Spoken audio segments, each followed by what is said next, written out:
This is a PowerWorks podcast short with Glenn Power and me, James Pikeway. There's airbags, and a friend of ours got in touch with you guys because there was a rattle. She just noticed something. There was other things going on with the car, I'm sure, as well. But you noticed this rattle, this sound, and as a car owner, you notice when your vehicle starts to change and when it starts to age, and you just notice stuff. So she noticed this rattle, brought it in. You guys started taking a look around and narrowed it down to this is possibly an airbag issue, and it became even more of an issue when you think about how airbags work. Do you want to walk us through what that issue was? Because I'm sure there are people in their vehicles right now who are going, "Ooh." So, I mean, one of the problems, rattles are the bane of any mechanic's existence, and the reason for that is you have to drive the car normally to get to hear them. So we used to have a frequency disc. It's no good now because there's no CD players in cars, but it was basically a CD that went in and it played. I think it started at 15 hertz and went all the way through. So from really low frequency all the way, some of them you couldn't hear, all the way through to really high, which you couldn't hear. And well, you could always tell one of the old guys was using it in the garage because they'd have it on a high frequency and we just sat there like not doing it. And then all those young guys would be like, turn it down because we can hear it still. Yeah. But it'd like try and replicate the resonance frequency that the rattle would be at when you were driving.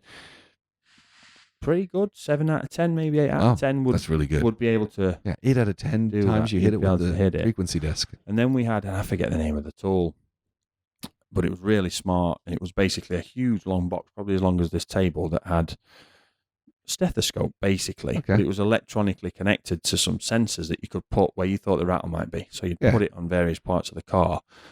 And then when it picked up a resonance on that area, even if you couldn't hear it or you couldn't pinpoint it, it would flag.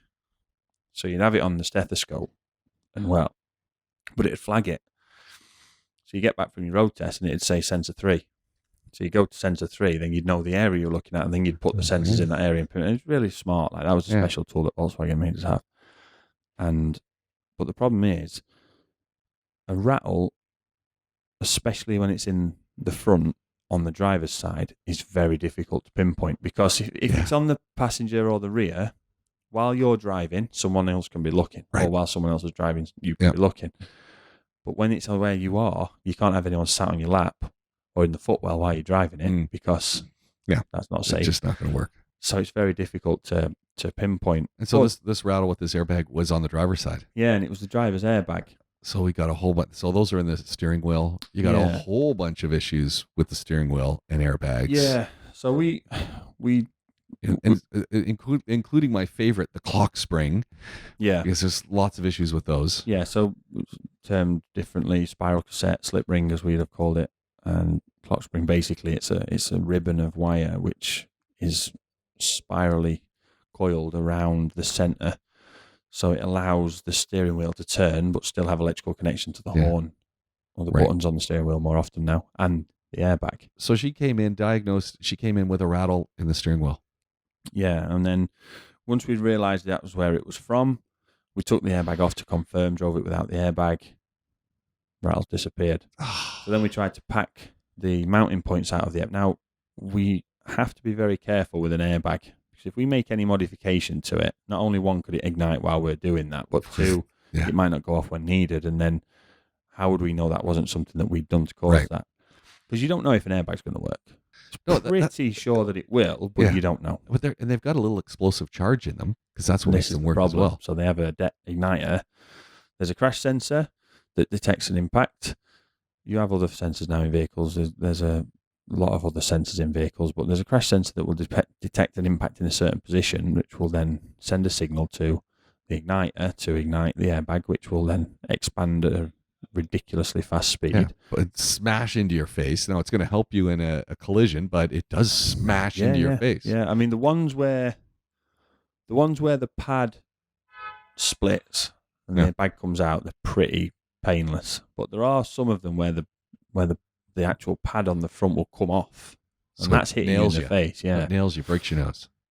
Yeah, so, and it's also why it's very important that you should take time to either read the manual in your vehicle or find the manual for your vehicle online and understand how to position yourself as the driver, because it might be counterintuitive, because it might not be how you feel comfortable driving. Yeah. But to have your arms in the right position with the right amount of distance between your shoulder and the steering wheel, have the right kind of bend in your arm, have your head at the right height with the headrest at the right place. Very important, because what you might find is if you sit too high because you like the view, or you sit too low because you feel like you look cool, you'll get an airbag going off and hitting the top of your head or hitting your throat. Yeah. Where actually it's supposed to be there for your face to cushion the whole blow as you go into the... So something we don't think about, because you got the reclined drivers, and the purpose of that headrest, because a lot of times people get into vehicles and they get them all sorted out, the mirrors, the chair, the seat, the back. And it's like, hold on, got to make sure the headrest is in the right position, because it's not just for resting. If that airbag goes off, which, and I think 99% of the time they don't, but if you were that 1%, because you're in that, no one plans a collision. Exactly, yeah. You're in that 1% of time. You want to make sure that everything is...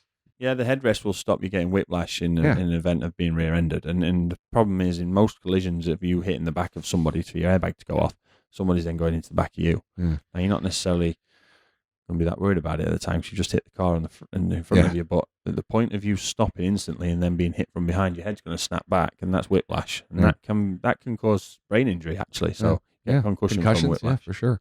I think this is interesting. So you took out the airbag. You then thought, okay, we're going to see if we can pack it because of this rattling. We thought maybe where it mounts on the springs, because they're spring loaded. We thought maybe where it mounts on there, we could actually make it a bit tighter. We've got to go with it. What did you think? So what did you come to determine is the issue with the rattle? We obviously can't take it apart. No. And we've had fun with airbags before, me and DJ, when we used to change them under warranty in the UK. For VW, you weren't allowed to put them on a boat as an explosive with a known defect, so without igniting them. So we'd have to ignite them to send them back. So we had a crash test teddy that we used to strap to it and then get it out on the side of the building on the bank, send it up. And sometimes you go that high that you can't actually see them. Wow. Like, where have they gone? Yeah, and then they just come flying back down. But so we get guys here who take steering wheels and airbags out all the time. And when we see them laid down, face down, it's frightening. And it's a lack of appreciation. Like our service managers that we've had while we were in VW, it was quite stable for a while, but then we got through a few. Never had a problem with us doing it. We had to do it anyway. Yeah.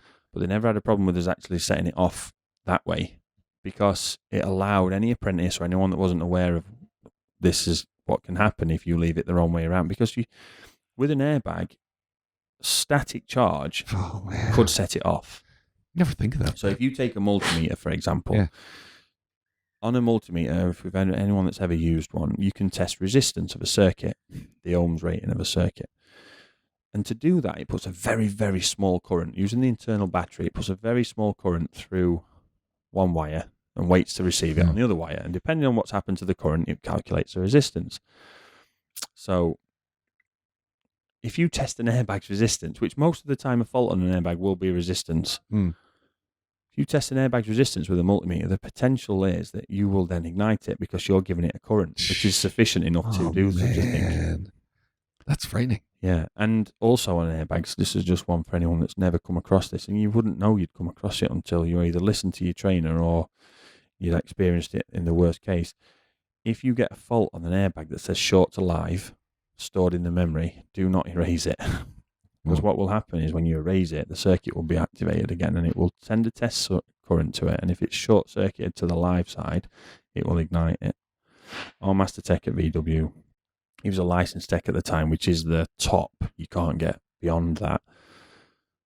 In general terms, you can be brand model specific, but he was the top of the top. He had one of our receptionists had a Mark IV Golf and it had a short to live fault in it, but he didn't check that it was a short to live fault. He just read all the faults and cleared it. And all of the seat airbag, the driver's airbag, and that is a noise in a workshop. That is a noise. Proper. I mean, Delia, her name, the receptionist, she was good with a sewing machine and she made herself a seat cover and repaired it. But the steering wheel one needed to be replaced. But anyway, back to this one with the rattle.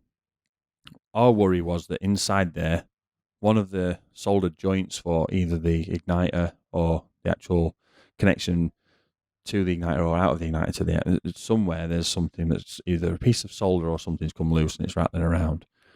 Now, again, we don't want any static electricity getting created. We don't want any kind of, you just can't take it. It's an explosive. It is an explosive. Absolutely. Now, if you're sat in a car and the airbags go off, it's going to deafen you for a split second. It's not a nice experience, but it's not necessarily going to hurt you because you've had an accident. If you're driving a car not having had an accident and then the airbag goes off just for no reason, you're going to have a serious accident with no airbag. Yeah. Like, I wouldn't, and I'm sure there's been people do that. I'm sure there's lunatics out there that jump off buildings without parachutes, isn't there? But there'll be people that have probably driven around and had an airbag go off on them without it wanting to go off on them. And there have been people that have seen what it's like for that to happen and made it happen. But that's got to be one of the most, that's got to be more frightening than even having a tyre blowout at motorway speed. Like if you're going motorway speeding it, because also there's a powder in the airbag. So the airbag goes off, but there's a powder in there. Now, sometimes that leaks out, so it's dusty, you can't see. There's obviously all of the dust on the components, like the dashboard has got an airbag on the passenger side and the driver's side. All of the dust that you didn't think was necessarily there, that's gone because something's accelerated from 0 to 1,000,000 in a split second.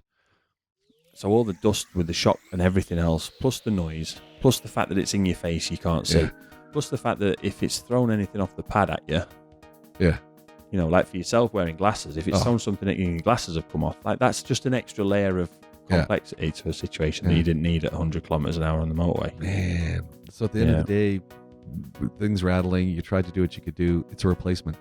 Yeah. And there's no sort of other option unless you're going to drive around without an airbag in.